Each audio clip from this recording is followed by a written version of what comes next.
The departure from Panama into the Pacific is a daunting prospect for any sailor. The predominant winds are southwest, and whether heading west or south, it's going to be on the nose.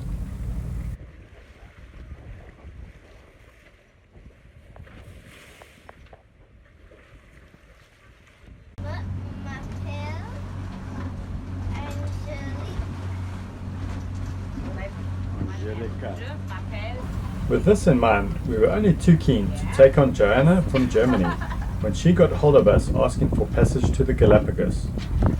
An extra watchkeeper is always welcome, and her credentials of being a training pediatrician and speaking French fluently meant we couldn't turn her down.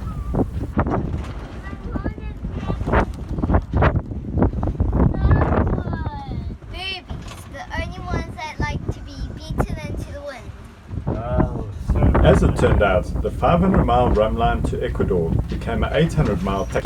However, by waiting in Panama for a slight northerly wind, we managed to get 320 miles southwest before we had to do our first tack. And by day 3 of the trip, we were all well settled into routine, well rested, and began to actually enjoy this upwind leg.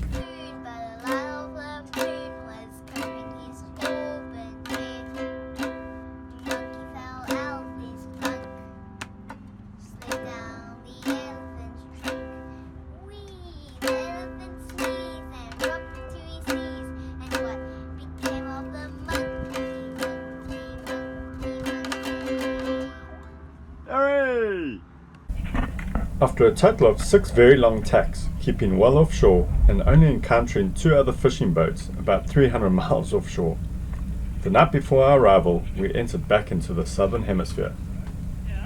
Oh.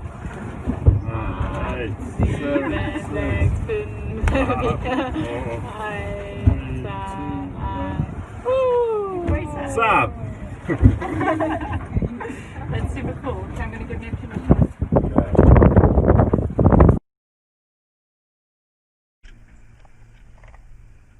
We had pre-arranged with Jean from Puerto Amistad to stay on one of his mooring buoys.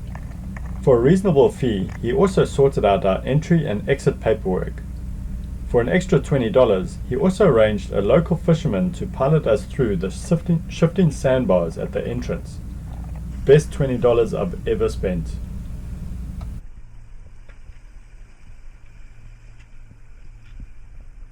How close do you reckon we are to the shore?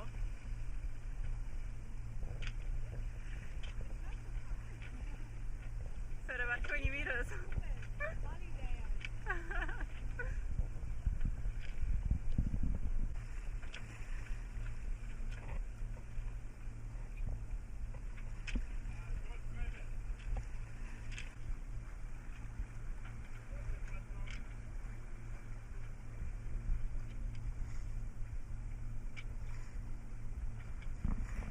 Once across the bar though, the Chone River opens up wide and deep, and Puerto Amistad's mooring buoys are secure and the cocktails legendary.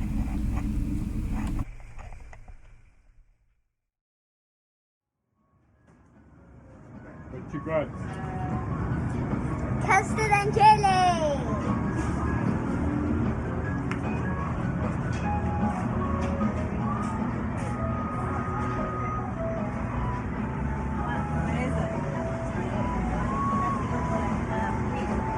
You got that?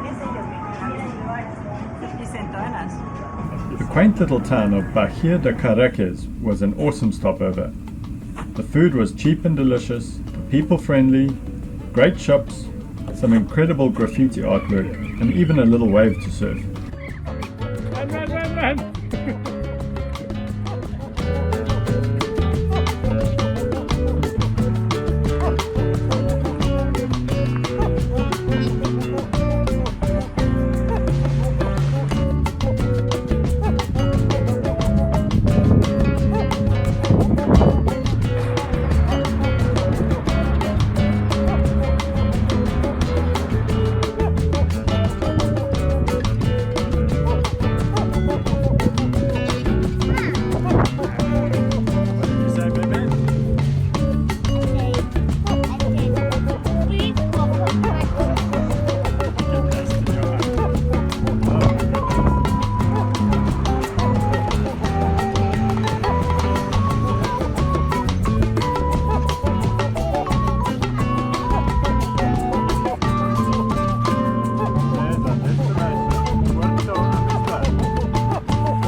parts our boy will always remember about Bahia though is being invited into the fire station and switching all the sirens on.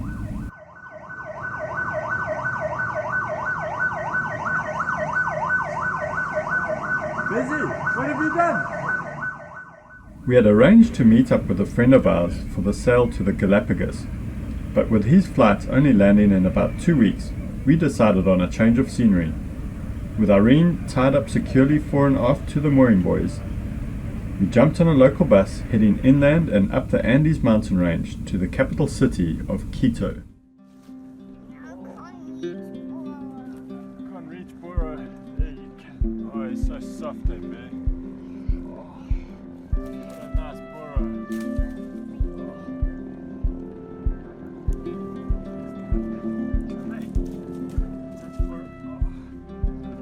Oh, Bora.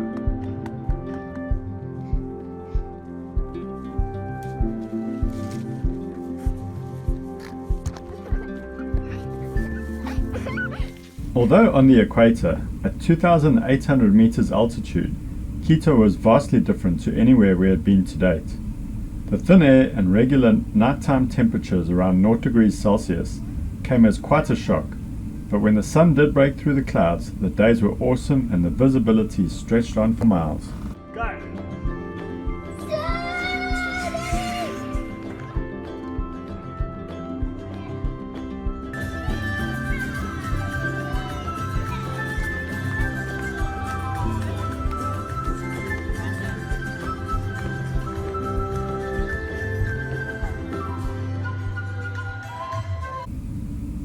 Once acclimatizing for a day or two and getting our kids some warm alpaca clothing, it was time to stretch the lungs again and head up the local Pichincha volcano, most of the way by teleferico, of course.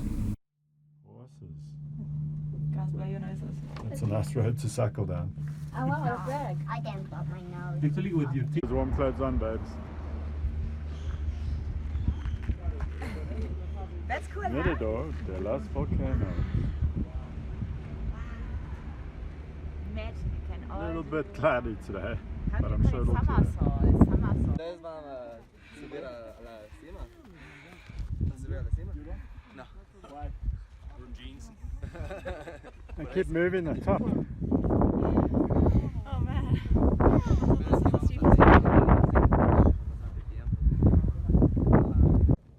Teleferico, 4,100 meters. Swing there.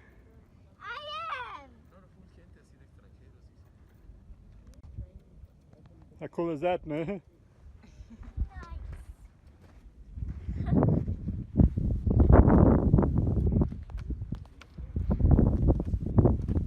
That's pretty cool, eh?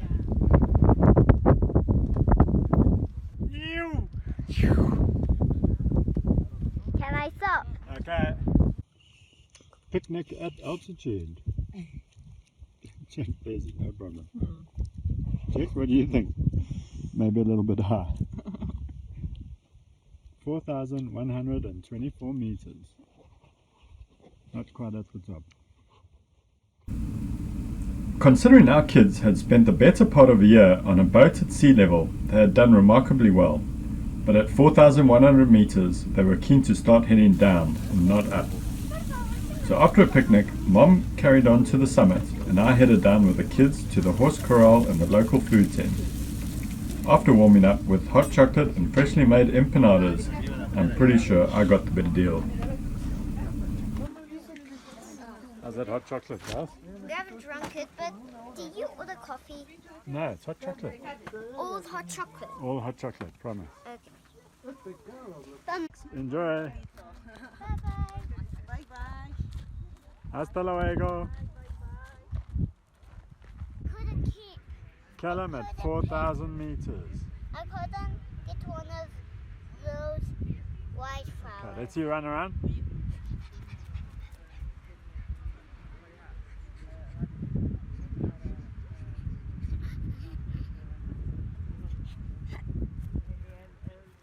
Indefatigable. That's what you are, baby. Uh-oh. It's gonna go fast now. Okay. hold on tight!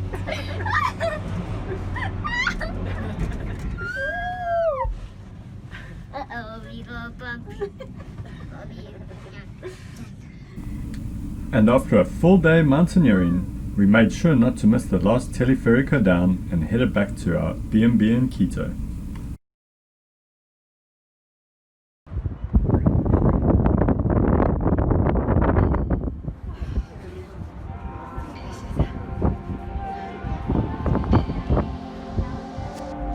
Our final day in Quito was spent exploring the city. The highlights were being allowed to visit the ramparts and steeples of the local cathedral and drinking the warm and very alcoholic Canelazo in the Calle La Ronda district. Our next stop and next episode will take us to the even higher as we visit the volcano of Cotopaxi. Until next time, Irene out.